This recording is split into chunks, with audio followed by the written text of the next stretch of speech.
in-studio option where you can see your favorite announcers and DJs at work. So download the app today. It's free. Spread the news.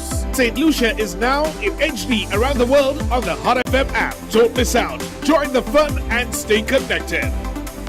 From your desk to your lunch table, whether you're on the job or taking a well-deserved break, get the top stories and breaking news all in one place. Join us Monday to Friday at 12 p.m. for Hot 7 Midday News, bringing you the latest headlines from St. Lucia and around the region. Stay connected, stay informed, only on Hot 7 TV.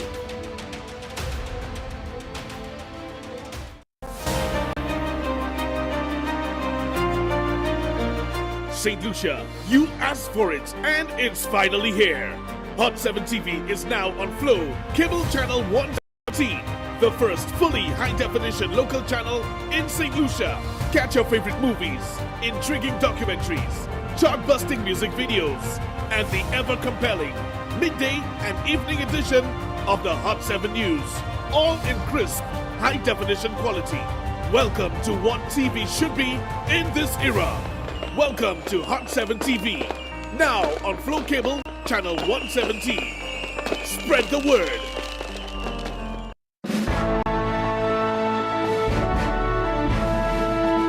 In the headlines, Chasney vows state-subsidized health insurance as part of his plan should the United Workers' Party win the next election.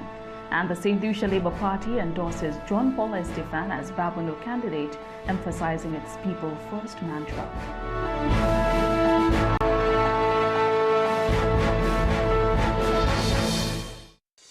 Okay, everything ready? My BOSL Visa credit cards with my rewards? Check. My keys to my world, my car, my goals? Check. Now let's do this. This is what I call leveling up. Shopping, earning rewards, easy. I link my BOSL Visa credit card to my rewards and it's game on. Every tap, every purchase, points in the bag. Link your BOSL Visa credit card to my rewards and watch the points add up. With my BOSL Visa credit card, I'm not simply paying, I'm stacking up rewards, big and small. Tap, pay, earn, simple. I can even split big purchases and keep earning, no sweat. Travel's next. I turn points into miles, flights, hotels, even car rentals. Even top up my miles with cash. All with my rewards, my world, my way. Getting started is easy. First, of course, make sure you have your BOSL credit cards. Then, download the My Rewards app. I shop, I live, I earn, I go further. Every tap, every transaction earns you more with My Rewards. Download the app, link your BOSL Visa credit card, and start living your best life. My Rewards, my world, my way. BOSL Visa credit cards. Spend life living. Now you can take Hot FM, Kiss FM, and Hot 7 TV with you wherever you go. Whether you're in St. Lucia or exploring our four corners of the globe. Our record-breaking app has already been downloaded over 500,000 times on Google Play and the Apple App Store. To bring you the best in HD sound, we've relaunched a brand new app. Get it for free in the App Store by simply searching Caribbean Hot FM HD. Listen to us in real time, anywhere, any place, anytime. We've added so many cool new features, like our live in-studio option, where you can see your favorite announcers and DJs at work. So download the app today. It's free. Spread the news. St. Lucia is now in HD around the world on the Hot FM app. Don't miss out. Join the fun and stay connected.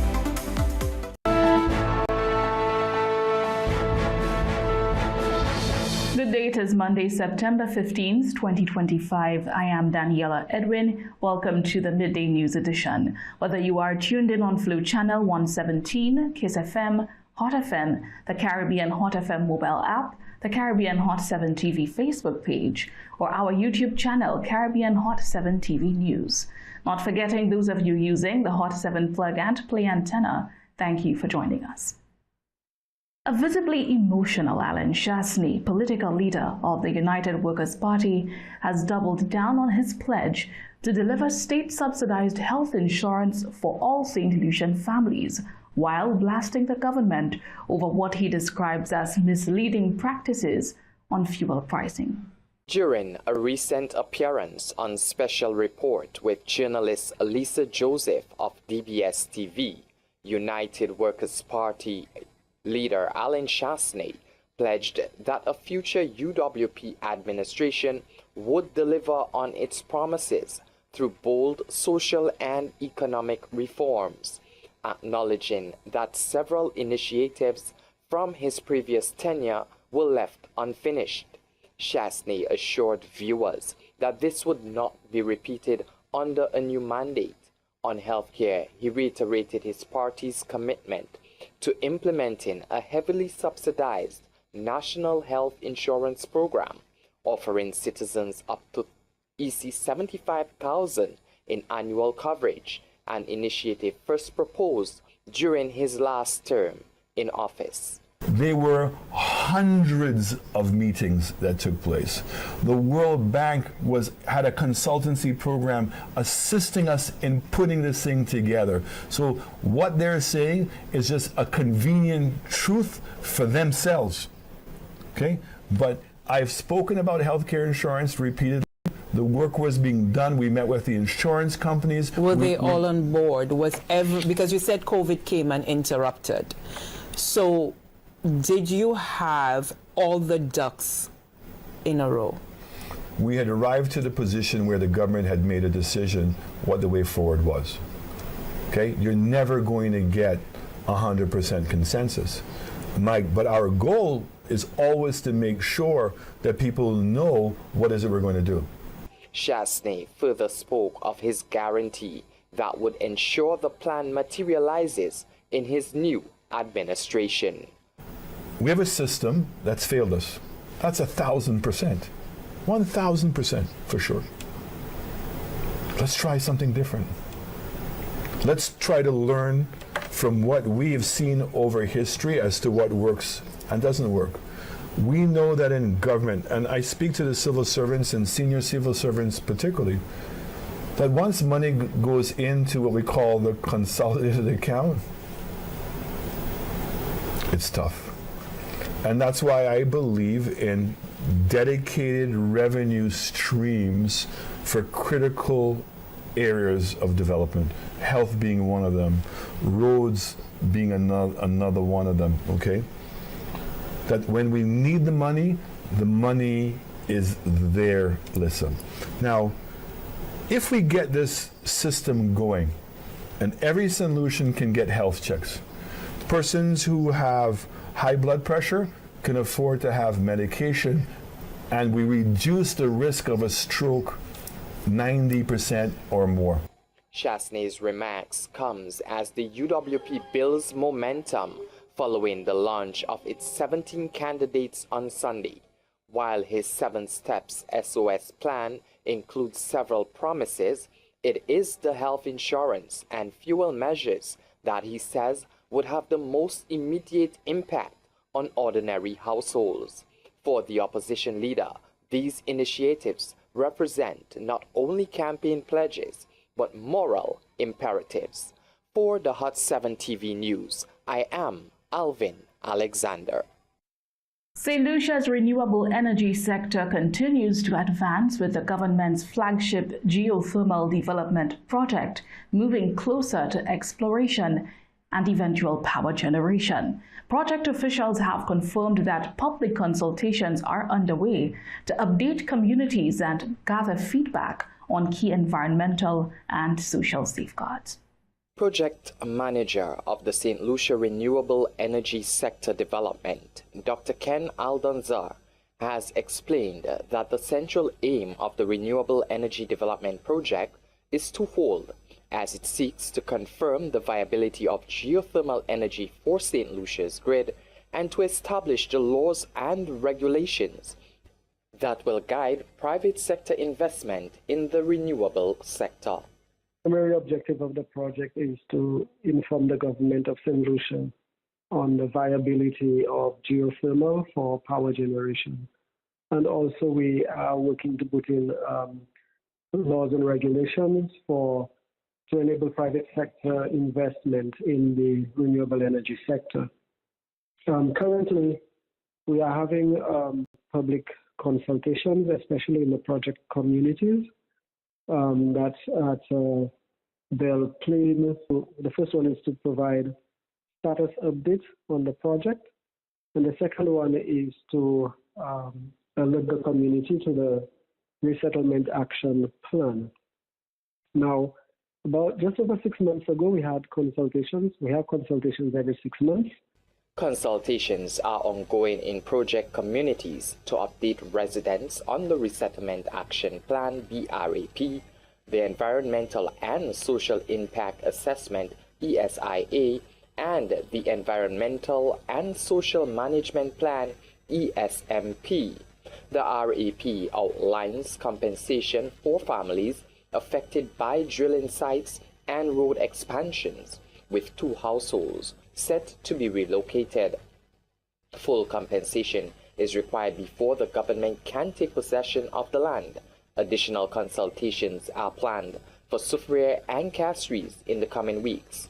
While civil works bids are being evaluated, contracts are expected by early next year, and an international tender for drilling services will be launched this month. We are currently evaluating 4 bids that we received. Those are publicly opened for the civil works. We're looking to have a contract signed by the end of the year and for civil works to commence early next year. Also this month, we want to launch an international tender for a company to do the drilling. So that contract we want to sign early next year. Officials say these steps are critical as St. Lucia works to harness geothermal energy as part of a broader renewable energy strategy, one that reduces dependence on fossil fuels, stabilizes electricity costs, and positions the island as a leader in sustainable development in the Caribbean. For the Hot 7 TV News, I am Alvin Alexander. Education Minister Sean Edward revealed that a new wide-ranging student deportment policy has been formulated and is awaiting cabinet approval. The Ministry of Education has issued an interim directive on student deportment with a particular focus on hairstyles. Education Minister Sean Edward underscored that the role of schools transcends academics, asserting that educational institutions are also pivotal in nurturing societal values from an early age. The newly introduced policy seeks to strike a careful balance between respecting students' individual expression and reinforcing acceptable social norms in the school environment. I'm on the record as stating that the education system is more than just students being ready to sit exams and to pass exams and then to certify them to take up employment in the workforce. We have to be very careful as educators how we handle situations in schools. We have to be very careful in terms of what we impress upon the minds of our children. There will always be a place for proper deportment in any society. Edward emphasized that the newly introduced policy is not designed to alienate students, but instead aims to foster a heightened sense of personal responsibility, one that aligns with their stage of growth and maturity. And from very early, you want to inculcate in the minds of school children that there are certain behaviors, be it in terms of expression, in terms of dress and how you carry yourself, that are acceptable socially. And there are also behaviors that would portray you in a particular light. And what we want is for our students to be conforming, but be creative at the same time. So we establish standards and rules at the school level, just to get students to understand that not everything can go as we say, and that there are certain, as I said, patterns of behavior that society will accept, and there are also behaviors that society will frown upon. So when we put together a policy for deportment, the intention is not to show anybody up, but to get our children to understand that as you develop, as you grow, there are certain responsibilities that you have to yourself. The minister also noted that a more wide-ranging and long-term department policy, the product of all-encompassing consultation and educators and other interests, will be submitted to Cabinet for approval. This morning, a document will be sent to the Cabinet for endorsement. The document was put together after extensive consultation with teachers, with principals, and other stakeholders.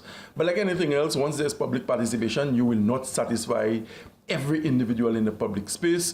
But I think generally the document that the Ministry of Education has compiled adequately captures the sentiments of educators, parents, and a lot of stakeholders who on a daily basis impact what happens in the education system. The Education Minister has underscored the importance of welcoming and supportive environment for all learners and says it is seeking full cooperation to ensure smooth and effective implementation of the new policy. For Hot 7 TV News, Josiah Bisen reporting. This is the Hot 7 TV Midday News Edition. There's more after the break.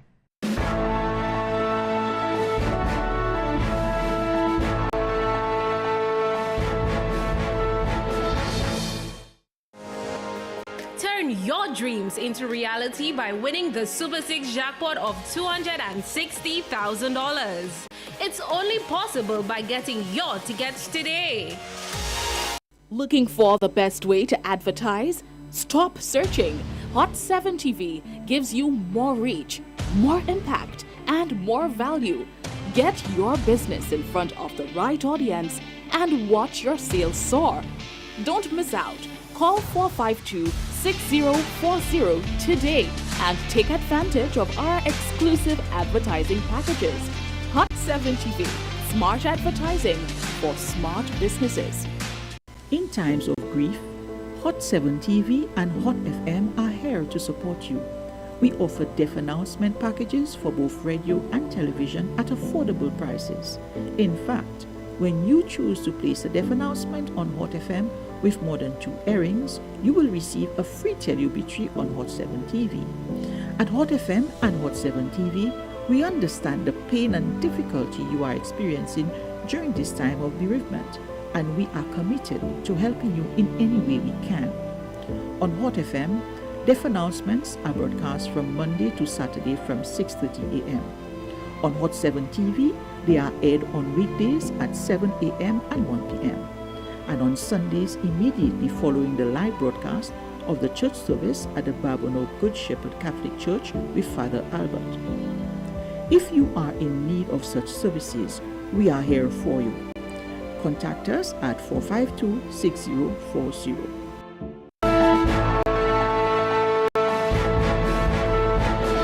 Welcome back. The St. Lucia Labour Party has thrown its full support behind its newly endorsed candidate for Barbono, John Paul Estefan.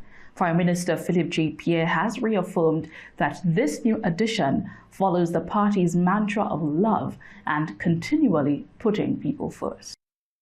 Dr. Virginia Albert Poyot put to rest swirling rumors of internal discord within the St. Lucia Labour Party on Tuesday night, talking to the political platform with unmistakable clarity to deliver a resounding endorsement of newly minted St. Lucia Labour Party candidate John Paul Estefan. And I just want to remind him that I do not want him just to win the Barbono seat. We have already won the Barbono seat in 2021. He has to retain the Barbono seat. Keep it in the bosom of the people in Barbono. Keep it in the bosom of the St. Lucia Labour Party. The self-described servant leader John Estefan says he envisions a thriving community within the constituency, one built on equity, empowerment, and opportunity. My mission is very simple: to include everyone and to empower everyone. What we want to do is to create opportunities where every resident in Barbono will feel welcome, we'll create an equitable environment where everyone can thrive and given the opportunity to thrive. We want to break all barriers that would prevent people from reaching their full potential. Cabinet Minister showered commendations upon Estefan, taking to the platform with words of encouragement and seasoned advice. The atmosphere was charged with the optimism as colleagues extended their support, underscoring confidence in his path forward and the promise his leadership holds. As we move from one to the next, it will now be John Paul's responsibility to provide leadership to make sure that this resort development delivers for the people of Barvono. So, comrades, I have a lot of confidence. The best is yet to come. The best is yet to come. But you can ask these two colleagues, these two comrades. They are comfortable and happy in the cabinet of Mr. Minister. Because what they thought is not true. They understand now we are a party of love, a party of togetherness, and a party that put people first. So, John Paul, I want to tell you something. You have made one of the best decisions in your life. The leadership of the St. Lucia Labour Party has positioned itself as a big tent movement, underscoring its willingness to transcend partisan lines, citing the continued role of Senior Minister Stevenson King and the endorsement of independent candidate Richard Frederick, both of whom boast the United Workers' Party. P. Degrees, the St. Lucia Labour Party, has framed their involvement as emblematic of the party evolving beyond political pasts in pursuit of national unity. For Hot 7 TV News, Josiah Bise reporting. The spotlight has been placed on breastfeeding awareness as St. Lucia joins the Global Observance of Breastfeeding Awareness Month, highlighting the health benefits of exclusive breastfeeding for mothers and babies. The Ministry of Health is leading nationwide workshops, community outreach, and public education, while also pushing for stronger support in workplaces and health facilities. The Ministry of Health has engaged mothers in workshops and consultations to mark Breastfeeding Awareness Month. The ministry, through its Wellness Hour program this week, used the platform to revisit activities hosted at the T. Rocher and Castries Wellness Centers, which centered on the theme Prioritize Breastfeeding, Create Sustainable Support Systems.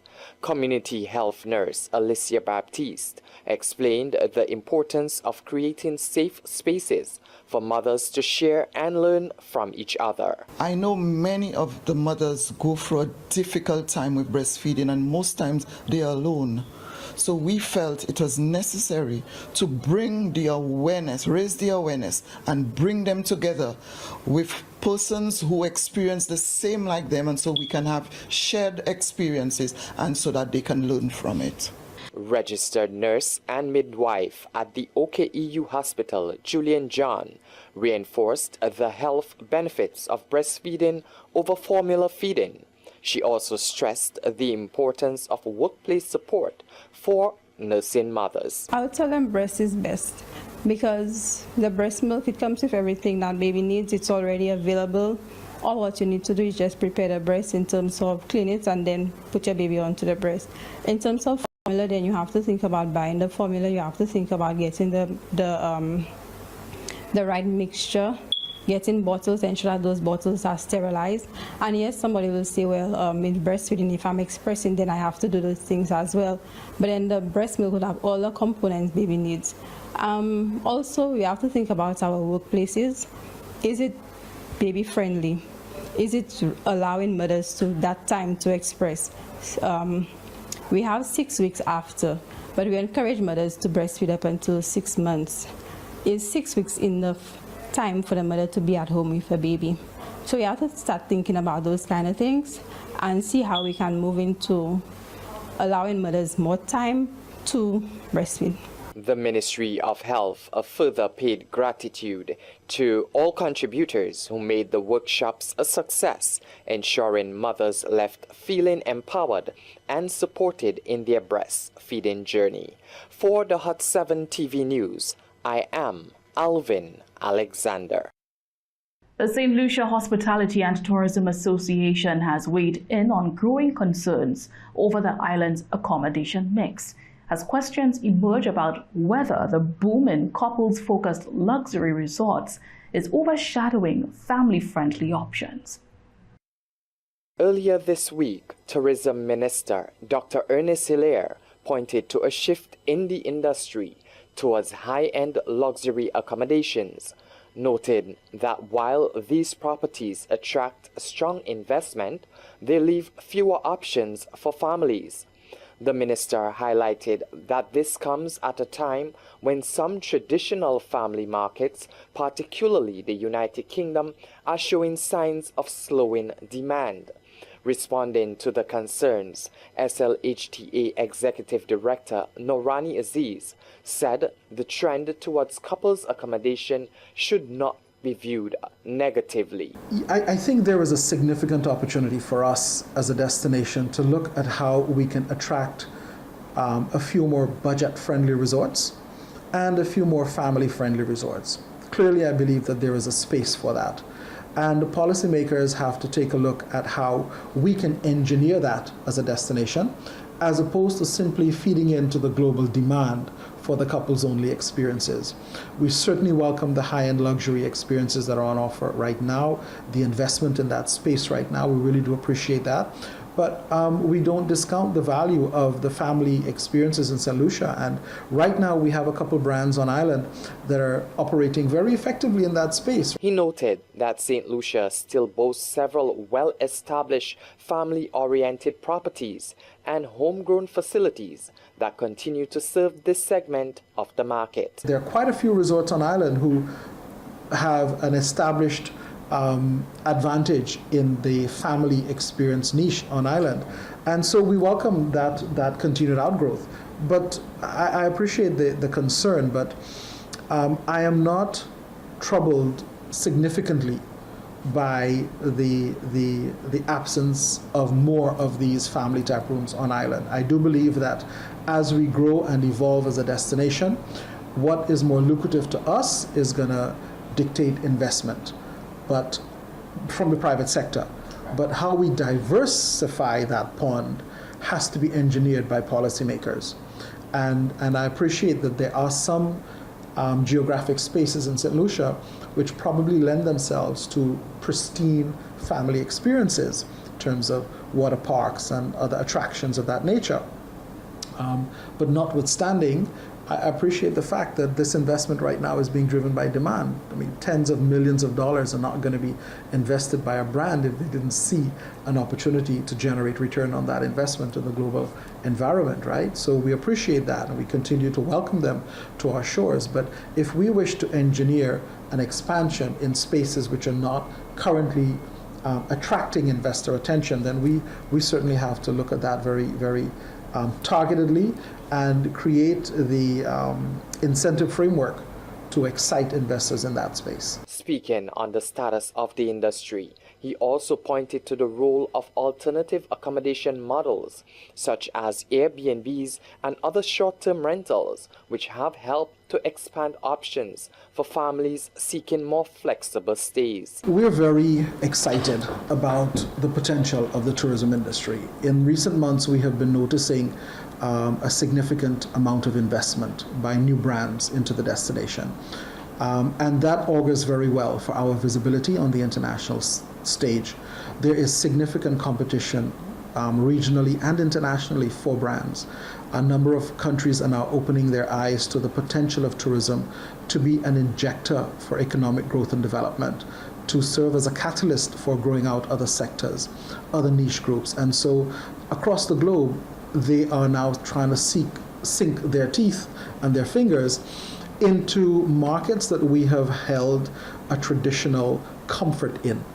So in light of this competition, it augurs well for us to be able to attract new brands to ramp up the diversity of offerings that we put on the world stage, and also to encourage more St. Lucians to themselves become investors in the offerings of tourism, to be able to invest in the potential of the tourism industry. So the SLHTA, very mindful of this increase in investment, we're also monitoring what we perceive to be a very significant increase in the informal accommodation sector, which is the sharing economy.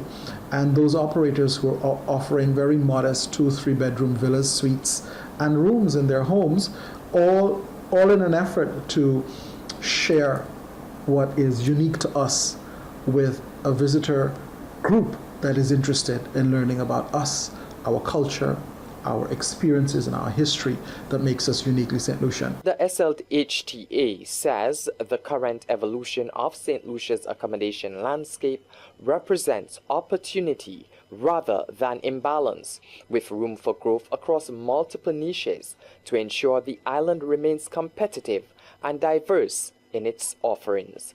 For the Hot 7 TV News, I am Alvin Alexander. We've come to the end of the Midday News edition for today, Monday, September 15th, 2025. Join us again at 6:45 for the Hot 7 TV Nightly News. Until then, have a blessed and productive day.